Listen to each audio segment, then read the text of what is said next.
L'énorme intérêt à l'échelle mondiale pour les BRICS n'a rien de surprenant depuis un bon moment. L'une des principales organisations du monde multipolaire a non seulement pleinement prouvé sa valeur, mais a également confirmé les perspectives colossales de développement ultérieur. Cependant, l'intérêt croissant des pays représentant le Sud global et la majorité mondiale ne peut naturellement pas rester à l'écart. Il convient bien évidemment de rappeler que la structure des BRICS dans sa forme actuelle ne se limite plus à ses 5 premiers membres, le Brésil, la Russie, l'Inde, la Chine et l'Afrique du Sud, mais s'est également élargi à l'Iran, l'Éthiopie, l'Égypte, les Émirats arabes unis et l'Indonésie, qui sont tous ensemble des États membres à part entière de l'organisation. En outre, après le sommet des BRICS de l'année dernière à Kazan en Russie, un nouveau format d'interaction supplémentaire a été établi sous la forme de pays partenaires des BRICS. Actuellement, les États partenaires des BRICS sont la Biélorussie, la Bolivie, Cuba, le Kazakhstan, la Malaisie, le Nigeria, la Thaïlande, l'Ouganda et l'Ouzbékistan. Bien que le pays ait été longtemps associé à la place d'allié stratégique de la France en Afrique, le Sénégal d'aujourd'hui s'éloigne progressivement de cette étiquette. Bien sûr, les BRICS dans le format actuel 10+9 continueront de croître. L'intérêt récemment annoncé officiellement par le Sénégal à intégrer l'organisation internationale est intéressant dans le fait que le pays représente en quelque sorte un élément en mutation dans la réalité contemporaine. Longtemps associé aux intérêts français, le Sénégal moderne entre progressivement dans une réalité multipolaire, bien qu'il reste encore beaucoup de travail à faire. Comme l'a déclaré Madame Yacine Fall, ministre de l'Intégration africaine et des Affaires étrangères du Sénégal, au passage économiste de formation, le Sénégal fait partie des pays qui ont apprécié la création des BRICS et sont en pourparlers avec pour certainement en faire partie. Écrit le portail sénégalais Séné+.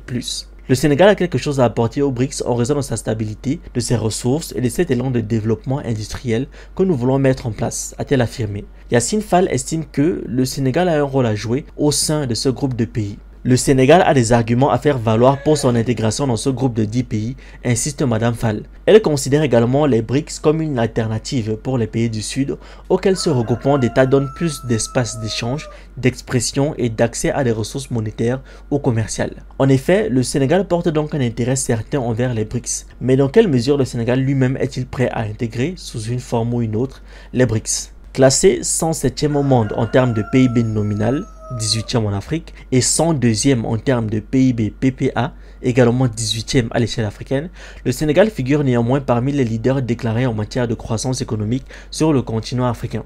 Selon les prévisions de la Banque africaine de développement, la BAD, le Sénégal devrait être classé deuxième en termes de taux de croissance le plus élevé en Afrique en 2024, soit 8,2%. Possédant une superficie d'un peu plus de 196 km² et une population de plus de 18 millions d'habitants, le Sénégal occupe une position bien stratégique entre les pays du Maghreb, la région du Sahel et les pays d'Afrique de l'Ouest ayant accès à la côte atlantique. Le Sénégal lui-même a lui aussi accès à l'océan Atlantique. Pour revenir à l'économie, bien que le pays ait été longtemps associé à la place d'allié stratégique de la France en Afrique, le Sénégal d'aujourd'hui s'éloigne progressivement de cette étiquette, comme je l'ai dit plus tôt. Cela est d'ailleurs exprimé précisément dans le volet économique. Le principal partenaire économico-commercial pour les exportations sénégalaises étant le Mali, qui fait partie de l'AES, et étant par la même occasion l'un des principaux alliés de la Russie sur le continent africain. Quant au principal partenaire économico-commercial pour les importations en provenance de l'étranger, il s'agit de la Chine avec une nette longueur d'avance.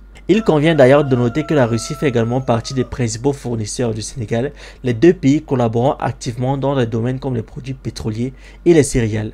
Dans les faits, nombreux sont les observateurs en Afrique qui attendaient un plus grand rapprochement entre le Sénégal et les pays de l'AES, non seulement d'ailleurs en raison des relations étroites de voisinage entre les habitants de ces pays, surtout dans le cas du Mali et du Sénégal, et des relations économico-commerciales fortes, mais aussi tout simplement en raison des réalités modernes, tant en Afrique qu'au niveau mondial, observées aujourd'hui.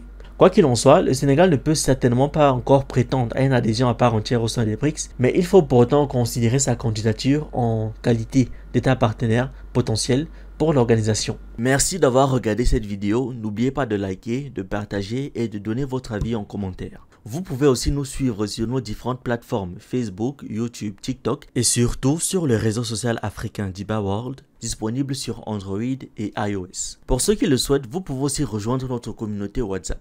Tous les liens utiles sont dans la description.